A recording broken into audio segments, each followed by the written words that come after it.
Hey, folks, buckle up, because today we're diving headfirst into the latest economic dumpster fire, served up hot and fresh by none other than your friendly neighborhood governments.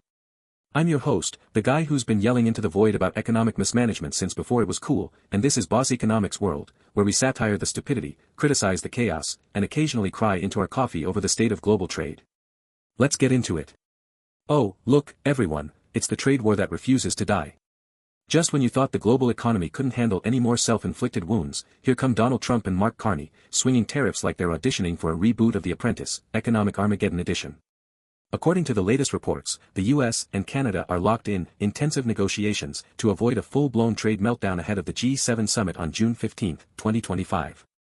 But let's be real, does anyone actually believe these two are going to magically solve decades of economic mismanagement in a week? I mean, come on, people. This is the same crew that's been playing tariff ping-pong while the rest of us are stuck paying the price. For those of you just tuning in, here's the deal. Trump has slapped punishing tariffs on Canadian steel, aluminum, and autos, because apparently, nothing screams, America first, like screwing over your closest trading partner. Canada, not to be outdone, has retaliated with tariffs on a laundry list of American goods, from whiskey to washing machines.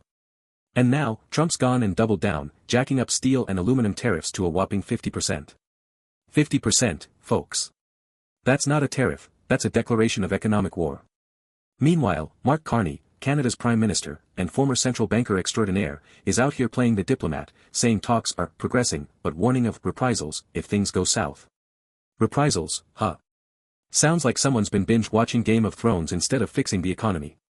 Now, before we dive into the nitty-gritty of why this is all a masterclass in government-induced economic stupidity, let's zoom out and look at the big picture. The U.S. and Canada are each other's largest trading partners, with $918 billion in goods and services flowing across the border in 2024 alone, according to the U.S. Census Bureau. The U.S. ran a $36 billion trade deficit with Canada last year, which, by the way, is peanuts compared to the $600 billion deficit it runs with China. But hey, why focus on the real problem when you can pick a fight with your neighbor instead? Classic government distraction tactics. Alright, folks, let's break this down boss economic style, from the root causes to the surface-level chaos. Because if there's one thing governments love, it's papering over deep structural problems with flashy policy fights that solve nothing. Let's start with the elephant in the room, protectionism. Trump's tariffs are straight out of the 1930s playbook, specifically, the Smoot-Hawley Tariff Act, which turned a bad recession into the Great Depression. History lesson, folks, tariffs don't protect jobs, they destroy them. A 2023 study by the National Bureau of Economic Research found that Trump's earlier tariffs on steel and aluminum, from his first term, cost the U.S. economy 142,000 jobs while raising consumer prices by $900 per household annually. And guess what? Canada's retaliatory tariffs hit U.S. exporters to the tune of $16 billion in lost sales, according to the U.S. Chamber of Commerce. Fast forward to 2025, and Trump's at it again, doubling down on a policy that's already proven to be a loser. Why? Because it plays well with his base, not because it makes economic sense. Meanwhile, Mark Carney, Mr. I used to run the Bank of England, should know better. But instead of calling out the absurdity of this tit-for-tat tariff war, he's playing the same game, threatening reprisals like he's got some kind of economic high ground. Newsflash, Mark, retaliatory tariffs are just protectionism with extra steps. You're not saving the Canadian economy, you're just making life more expensive for your own citizens. Now, let's talk about the mess this is creating on the surface. First up, inflation. Tariffs are a tax on imports, which means higher costs for businesses and, ultimately, higher prices for consumers. The U.S. Congressional Budget Office estimated in 2024 that Trump's earlier tariffs added 0.4 percentage points to U.S. inflation, hardly trivial when the Federal Reserve is already struggling to keep prices under control. And now, with tariffs on Canadian steel and aluminum at 50%, we're looking at a potential double whammy. Steel and aluminum are inputs for everything from cars to construction, so get ready for higher prices on, well, pretty much everything. Canada's not immune either. The Bank of Canada reported in May 2025 that retaliatory tariffs on U.S. goods have already driven up the cost of living by 1.2% in Ontario, the heart of Canada's manufacturing sector. And let's not forget the supply chain disruptions. The U.S. auto industry, which relies on Canadian parts for 60% of its production, is already warning of factory shutdowns if this trade war escalates further, according to a June 2025 report from the Motor and Equipment Manufacturers Association. Shutdowns mean layoffs, layoffs mean less consumer spending, and less consumer spending means, yep, you guessed it, recession.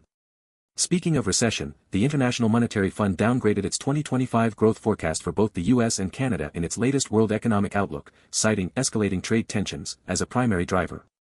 The US is now projected to grow at just 1.8%, down from 2.3%, while Canada's growth is expected to limp along at 1.2%. Folks, these are not the numbers of a thriving economy, these are the numbers of governments driving their economies off a cliff. And here's the kicker, folks, this whole trade war is nothing but political theater. Trump's tariffs are a shiny object to distract from the real issues plaguing the US economy, like a national debt that's ballooned to $35 trillion, 123% of GDP, for the US Treasury Department, and a healthcare system that's still eating up 18% of GDP while leaving millions uninsured. Meanwhile, Carney's playing the same game in Canada, using the threat of reprisals to look tough while his government fumbles the housing crisis. Average home prices in Toronto hit $1.2 million in April 2025, up 8% from last year, according to the Canadian Real Estate Association. Both leaders are hoping you'll be too busy arguing over tariffs to notice their abject failure to address structural problems. And the worst part? The G7 summit is shaping up to be nothing more than a photo op for these clowns to slap each other on the back and pretend they're solving something. Spoiler alert, they're not. Let's bring in some fresh, piping hot data to drive this point home. According to a June 2025 report from the Peterson Institute for International Economics, the U.S. Canada tariff escalation is projected to shave 0.6% off bilateral trade volumes by the end of the year.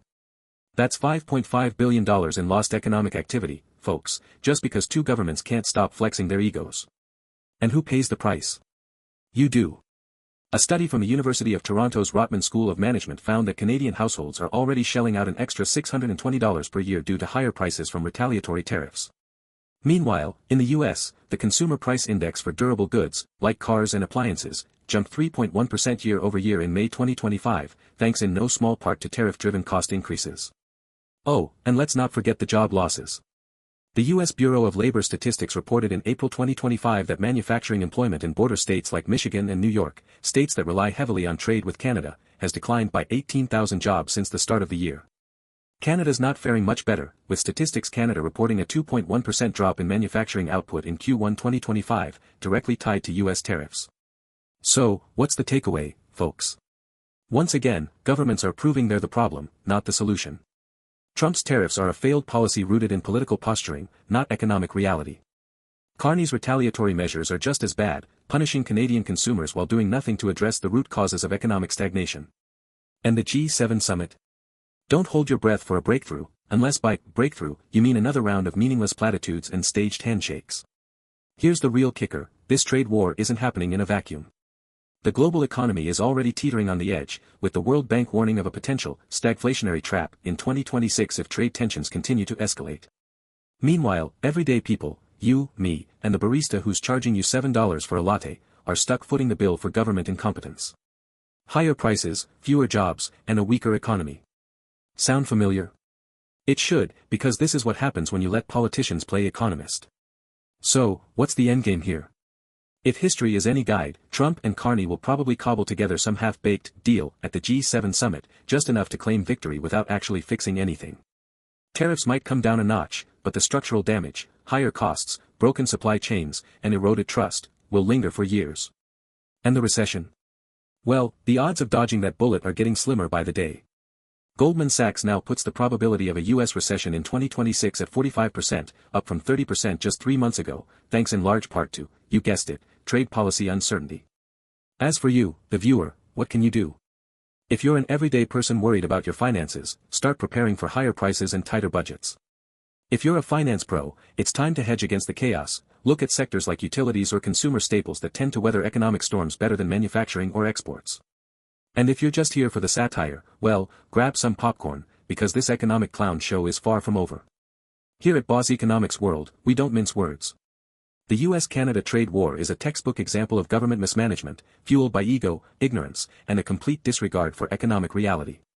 Trump, Carney, and their respective administrations aren't deal-makers, they're deal-breakers, smashing up a $918 billion trading relationship for political points. And the result?